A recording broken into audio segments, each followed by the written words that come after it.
Everyone talks about the power of data-driven instruction, but what does that actually look like? Look no further than iExcel, the ultimate online learning and teaching platform for K to 12. iExcel gives you meaningful insights that drive real progress, and research can prove it. Studies in nearly all 50 states across the U.S. show that schools that use iExcel outperform other schools on state tests. Educators who use iExcel love that they can easily see how their schools are performing in real time to make better instructional decisions. And iExcel doesn't stop at just data. iExcel also brings an entire ecosystem of resources for your teachers with a complete curriculum, personalized learning plans, and so much more. It's no wonder that iExcel is used in 95 of the top 100 school districts. Ready to join them? Visit iexcel.com/PM to get started. You're listening to Monday Matters, a Principal Matters podcast production. Hi, friends. This is Will Parker back with my co-host, Dr. Jen Schwanke, for another Monday Matters. Jen, it's the end of March when this is coming out, but you and I, full disclosure, are recording this in the middle of March, like when people are going on spring break. I don't know. Are you guys on spring break soon? No, we're late. We still have another couple weeks. We're on the front end of Easter. Yeah. Well, Oklahoma schools have already been celebrating theirs and they've been out. And so kudos to you. Whoever's listening, for whatever space you're in right now, you might be in the slog, you might be sitting at the beach, whatever you're doing. I thought this week, Jen, it might be interesting to talk about mindset and why our mindset matters. And this conversation is just one I've been having lately because with some of the groups that I've been working with, we've been talking about, especially in the spring semester, what happens when you start running up against fixed mindsets, your own or other people. And so as a part of some conversations I was having recently, we were looking back at some of Dr. Carol Dweck's work on growth mindset. And man, it's been a long time since she came out with that work. But since then, I think I've come to respect it even more over time because I'm realizing how much I need to revisit some of those principles. So I wanted to do this with the two of us for a second. And I want to just invite listeners, if you want to make a mental list of your own, I wrote down some statements because I asked in a training I did recently for the group to just watch a quick explainer video about what is a growth mindset based on that research, and to listen for words that describe fixed mindsets versus words that describe growth. And so I made a list of that feedback, and I'm just going to read some of them. First, I'll go through phrases that illustrate a fixed mindset. My skills are innate and unchangeable. This condition is permanent. Negative feedback is a personal attack. I should just choose easy and minimal effort since I'm not going to get better anyway. Why not just give up since I can't change this? My accomplishments only matter if they're measurable. I'll just take fewer risks since I have a little chance of succeeding. Those are fixed mindset statements. And the flip side of those growth mindsets would be, this is a chance for me to improve or change. Maybe this problem is an opportunity for me to pivot or experiment. Perhaps we can design a better system if we want a better outcome. And I've heard you say that. The harder or more challenging task is the one that will probably help me grow stronger. I'll try, perhaps I'll have a better outcome. The lessons learned in the journey, not just the outcome, is what matters. And the last statement is, I'll take some creative risks because I have a chance to improve. Now, even when I'm reading those out loud, Jen, my brain is automatically like shifting. And so that's why I wanted to sit in this, because I'm sure I'm not the only one that struggles with having a mindset that's open versus fixed. Can I tell you, as you were reading, I want to do a little translation exercise. So fixed mindsets. Yeah. I'm sick of this. I don't want to do this anymore. I'm just going to close my door and do my thing. Whatever. And then growth mindsets are, okay, tell me more. Wow, that's big. What can we do about that? Right? It's closed versus open, and open always leads to action. Yeah. And the hardest part for me when I begin to look back at what the research says about growth mindset is, how do I apply it to me first? Mm-hmm. Because so much of what Carol Dweck's work did was to show that teachers who begin to rephrase the way they talk to students, when, for instance, a student is struggling with math and might say something like, I'm just not good at math. Right. And the teacher's response, because we've all heard that, is, you know what? You haven't figured out how to solve this equation yet. So let me help you. So there's that reframing it of, I heard the fixed, but let me state the growth.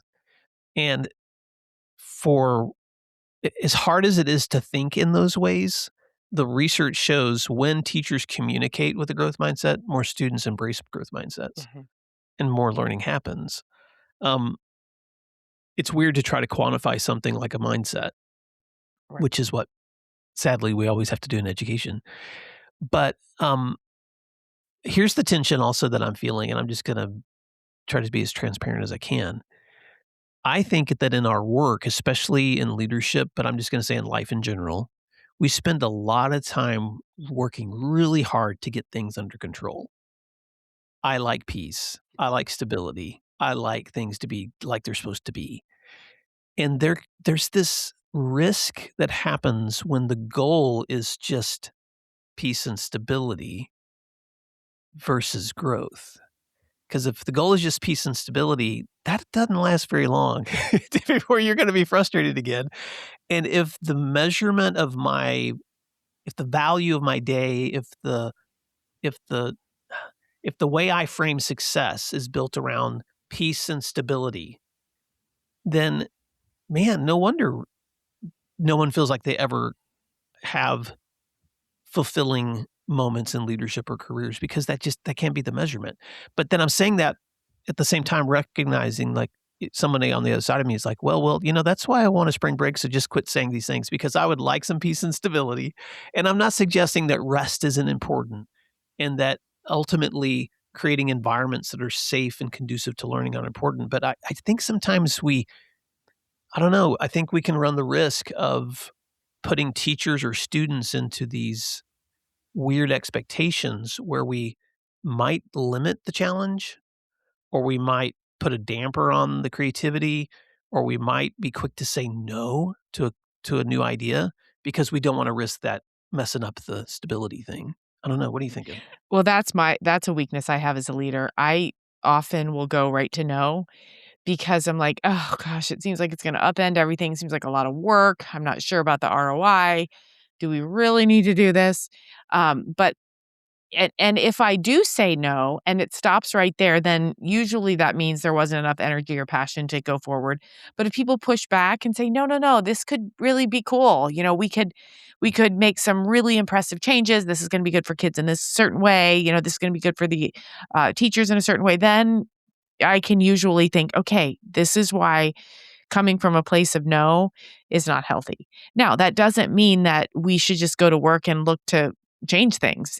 There really does need to be a why, but, um, I'll be the first to admit my growth mindset, I really have to push myself to have that because I just tend to be like, "Yeah, we don't need to do that," and that's not good. Yeah, well, that's why I brought it back to this, not because of you, but Right. because of you. Yeah, I brought this back because anytime I visit this conversation, I'm like, oh, okay. In my own pursuit of whatever that achievement is or whatever that goal is, if I think that the result needs to be, therefore I'm no longer being pushed or stretched or asked to do hard things, then I am no longer growing. And we both know that no object that stays innate just stays innate. It begins to deteriorate. Right. You're either growing or you're not. And so that's so easy to say, but it's so hard to practice. Let me give you a quick example, and I'm pretty sure I told you the story even recently, but I'm going to say it again because it's coming to mind. But um, I remember in the spring of one semester, kind of that eagerness, like, oh, we're almost there, we're almost there, we're almost there. And we've got our schedule set and everything's planned out. And a group of seniors came to see me one day in the spring, probably right after spring break. And they were like, "Hey, Mr. Parker, we have this idea and we wanted to run it by you." This was a leadership class. And they were like, "We were just thinking, wouldn't it be cool if we could wrap up the semester doing a fundraiser, and we could do dress ups at lunch, and we could do all these things, and Ugh. any of the money that we could. I know, yeah. Any, Exhausted. I'm exhausted. yeah. It is March. As you're talking, I'm like, no. Yeah. And they're like, and any of the money that we can raise, we found this nonprofit in Tulsa that supports children of single moms. And so we thought we could just donate all the money to that, because wouldn't that be a really cool opportunity to help take care of this group of, and I was just sitting there listening to them going, no, I don't, no, somebody's going to have to organize it, control it. We've already got everything planned out. But then I looked into their faces and I saw like all this eagerness. And then in my own brain, I had just been thinking about this, but it came back to me in that moment of, what is the commitment that I made this year to try to end this year with the same kind of commitment to creativity and openness and curiosity that I started the year with? Because man, when I start the year, I'm all like, yeah, let's do this. But when I'm ending the year, I'm just holding my breath.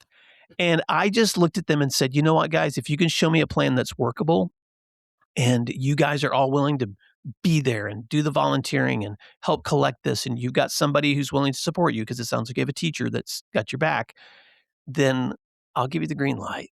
And Jen, they did it. It was a week that brought the energy level way up in our school, and I didn't expect it to. I was expecting it to be a drag, but the lunches were more fun. Their dress up things were really fun. They probably only raised a couple of $1,000s in all the little things they were doing, but that's a couple of $1,000 that nonprofit would have not had otherwise. And so I'm just saying that because that's just one example of how, as leaders, sometimes we can either squash it when it comes to the opportunity to watch our kids in school grow, or we can go with it. And I'm not trying to prescribe that every principal should say yes. But I do think sometimes that inviting curiosity, new ideas, experimentation, I think it's why schools exist. Right. Well, and I have to say, the key though was you said, okay, come back to me with a plan. Because if you had said, yes, sure, and then your, ninth grade social studies teacher ends up planning a dress up week, that's not the intent. But they came back to you, and they had you with the single moms. You had to do it. They had it. Okay, so let me wrap up by saying these things that for any listeners out there, that you may not want to be stretched any more than I'm already stretching you, but I actually had the opportunity, Jen. Gosh, we're getting ready for our 500th anniversary of the show, and all the way back in 2013, that would have been the first year that I started the blog part of this before I even started the podcast. I had met Carol Dweck at a conference, and I sent her an email exchange asking her, could I just interview you in the form of an email exchange? I'm going to send you the questions. All you have to do is just write me the responses. And she was so generous. She took the time and wrote out responses to every single one. And so I'm just going to revisit the 6 things that she shared in those responses. And these are abbreviated. 1, if you want a growth mindset, embrace failure as a part of success. Learn to fail early, because failing early often accelerates learning and leads to better outcomes. 2, adopt and model a growth mindset. We have to believe that abilities can be developed through effort and strategies and support from others. If we don't believe that, then we've got to fix mindset. 3, step outside of your comfort zone. If we're going to grow, we have to take risk and face challenges and stretch beyond what we feel is safe, because otherwise we don't grow. 4, let go of the need to appear smart. A fear of failure limits progress. So we have to prioritize learning over our image. And boy, that's hard. 5, actively seek feedback. And this is probably the hardest of all of them, because none of us want criticism. But asking for honest criticism is one of the most powerful tools to see where we need to grow. And then 6, view success as an ongoing journey. So instead of looking at everything as like the goal is measurement, no, the leadership's not about arriving. It's about the continuous growth of helping others grow and thrive. And so I think sometimes I need those reminders, Jen. And so as we wrap up this conversation, thanks for letting me bring that here. But any other parting thoughts you have as we wrestle with growth versus fixed mindsets? No, my only thought is I think I'm going to be 900 million years old in the nursing home and still struggling with this. It's hard. It's hard. Mhm. So I don't want anybody to think Will and Jen wake up every morning and like, let's grow. It's hard. It's hard to push yourself.